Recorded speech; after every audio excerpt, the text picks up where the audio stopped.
हिमाचल प्रदेश सरकार में कृषि मंत्री चौधरी चंद्र कुमार ने कहा कि ऑर्गेनिक फार्मिंग की दिशा में आगे बढ़ रही है। इससे पहले प्राकृतिक खेती के नाम पर प्रदेश में केवल संगोष्ठियों का काम होता रहा, जमीनी स्तर पर इसका कोई असर नजर नहीं आया। उन्होंने कहा कि पिछले सरकार ने ऑर्गेनिक खेती का बजट ही प्राकृतिक खेती की तरफ डाइवर्ट कर दिया था। हिमाचल प्रदेश के अलग अलग विश्वविद्यालय से जुड़ी संगोष्ठी होती रही, लेकिन इसका असर नजर नहीं आया। उन्होंने कहा कि खेतीबाड़ी पशुपालन के बिना अधूरी है। मौजूदा वक्त में जब मशीनरी का उपयोग बढ़ा तो लोगों ने पशुओं को पालना कम कर दिया। ऐसे में पशु सड़कों पर भटकते हुए नजर आ रहे हैं।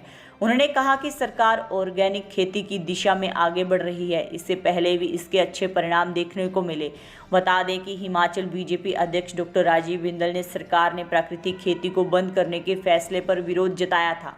कृषि मंत्री चौधरी चंद्र कुमार ने कहा कि ऑर्गेनिक खेती की वजह से ही देश में उत्पादकता बढ़ी है। देश की आज़ादी के बाद उत्पादकता बढ़ाने के लिए ऑर्गेनिक खेती पर जोर दिया गया। स्थिति ऐसी थी जब दो वक्त की रोटी भी समस्या पैदा हो गई थी, लेकिन जब ऑर्गेनिक खेती ने ही देश को बचाने का काम किया।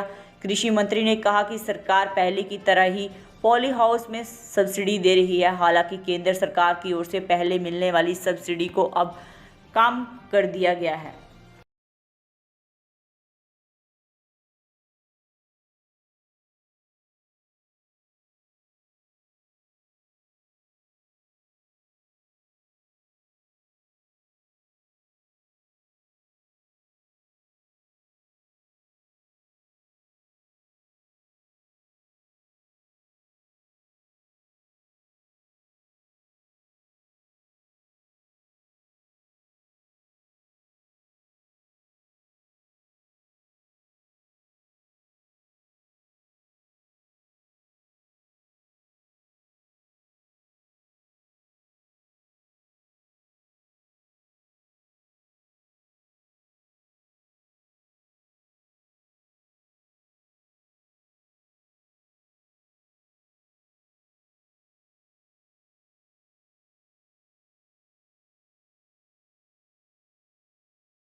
अब बिंदल साहब जो है उसका पता नहीं क्या वर्षन है और वो किस आधार के ऊपर जो है वो बोल रहा है।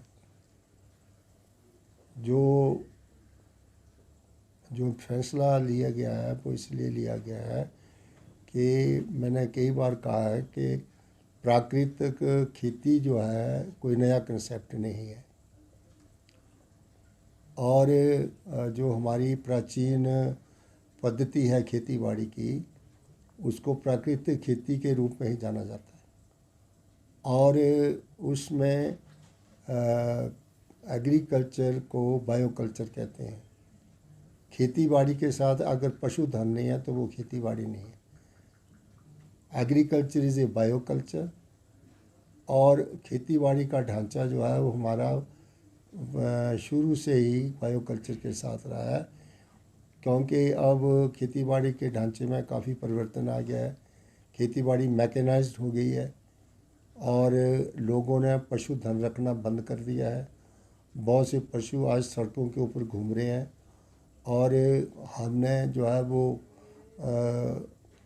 लगातार हमारे खेतों में जो ज़्यादा करके फर्टिलाइजर्स का जो ज़्यादा यूज किया गया है और जिस वक्त ज़रूरत थी इस देश में अन्न की कमी थी, अच्छे बीजों की कमी थी उस वक्त जो है वो हमारे जो बढ़ती हुई जनसंख्या थी उसके लिए 2 वक्त का खाना नहीं मिलता था।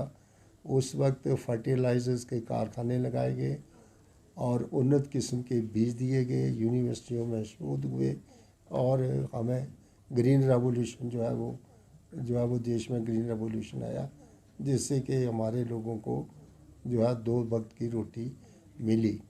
उस वक्त एस.एम. स्वामीनाथन जो हमारे बहुत बड़े साइंटिस्ट थे, उन्होंने इसके ऊपर बहुत से शोध किए, खास करके गेहूं के ऊपर, और उसका बहुत बड़ा हाथ है हिंदुस्तान में ग्रीन रेवोल्यूशन लाने के लिए। अब धीरे धीरे लोग जो है उस पद्धति से कुछ हटने के लिए जो है वो बहुत ज़रूरत है, क्योंकि ज़मीन की फर्टिलिटी जो है वो कम हुई है और कई ऐसे तत्व थे ज़मीन में जो उपजाऊपन पैदा करते थे, और आज ज़मीन की जो फर्टिलिटी कम होने का कारण जो ये है कि लगातार जो है वो बड़े लार्ज स्केल के ऊपर फर्टिलाइज़र का यूज़ हुआ है। इसलिए हमारे पास एक प्राकृतिक खेती के बदले हम ऑर्गेनिक खेती की तरफ जा रहे हैं। उस ऑर्गेनिक खेती में जो पशुधन है, खास करके गोबर है, गूंत्र है, और इस तरह से कई किस्म की क्रॉप्स बीज जाती हैं, जिसके लिए मल्चिंग जो है वो बहुत ज़रूरी है, ताकि हम उस फर्टिलाइजर्स को, उसकी जो उत्परता है, ज़मीन की जो ताकत है, उसको हम बढ़ाने के लिए इस प्रकार का प्रयास कर रहे हैं। प्राकृतिक खेती कोई नया कंसेप्ट नहीं है और ना ही किसी के लिए कोई पैसे का प्रावधान था। ये जो हमारी ऑर्गेनिक खेती थी, उसी के पैसे को डाइवर्ट करके प्राकृतिक खेती जो है वो जहाँ पर चलाई और उसकी बड़ा डंडोरा पीटा गया, और वो पैसा कम से कम 7-8 करोड़ रुपया जो है वो यूनिवर्सिटीज़ में दिया गया, और उसके ऊपर सिर्फ गोष्ठियाँ हुई, प्रैक्टिकल कोई भी ज़मीन के नीचे कोई या गाँवों में इस प्रकार का कोई परिवर्तन नहीं आया। इसलिए उस पैसे का धूम जो है वो हम चाहते हैं कि उसको ऑर्गेनिक खेती की तरफ लोगों का रुझान ज़्यादा दिया जाए, और लोगों को पशुधन जो है उसके साथ तालमेल के साथ हम ऑर्गेनिक खेती करना चाहते हैं, ताकि हम जो सॉइल है, जो उर्वरता है उसको हम दोबारा रिवाइव कर सकें। तो ये कह देना कि जी हमारा प्राकृतिक खेती जो है वो बंद हो गई है, प्राकृतिक खेती कोई बंद नहीं है। प्राकृतिक खेती का मतलब ऑर्गेनिक एग्रीकल्चर। तो ऑर्गेनिक का पैसे को तो डिवाइड किया गया था, कोई अलग से पैसे का प्रावधान। और ये गोष्ठियाँ जो हैं वो सिर्फ यूनिवर्सिटी में नहीं होनी चाहिए, ये कम से कम फील्ड में होनी चाहिए। लोगों को वहाँ पर प्रसार करना और उनको इसकी तरफ ले जाने के लिए आत्मा प्रोजेक्ट और ऑर्गेनिक खेती, इन दोनों का तालमेल करके हम इस प्रोजेक्ट को जो है वो गाँवों में शुरू करने लगे। ऐसी बात नहीं है, क्योंकि हेज़ल नट्स वगैरह जितने नट्स हम देते थे अपने हॉर्टिकल्चर्स को, ताकि जब प्राकृतिक आफता आए, ज़्यादा ओले पड़ें, तो कई बार सेब वगैरह जो उसको ज़्यादा नुकसान पहुंचता था। ऐसा पोर्टल्स बंद नहीं हुआ है। जो भी सब्सिडी हमें भारत सरकार से आती है, जो हम देते हैं किसानों को और बागवानों को, वो जो है वो वैसे चली रही है, और इस तरह से मेडिसिन वगैरह भी दी जा रही हैं। और जो पहले जब स्टार्ट में जब ये हमारे पास दूसरे जो क्या नाम बताया आपने कि पॉली हाउसेस, पहले जब पॉली हाउसेस शुरू से स्टार्ट किए गए थे, लोगों की इतनी अच्छी क्रेज़ नहीं थी, तो उसमें 80% सब्सिडी थी और 20% ओनर्स लगाता था।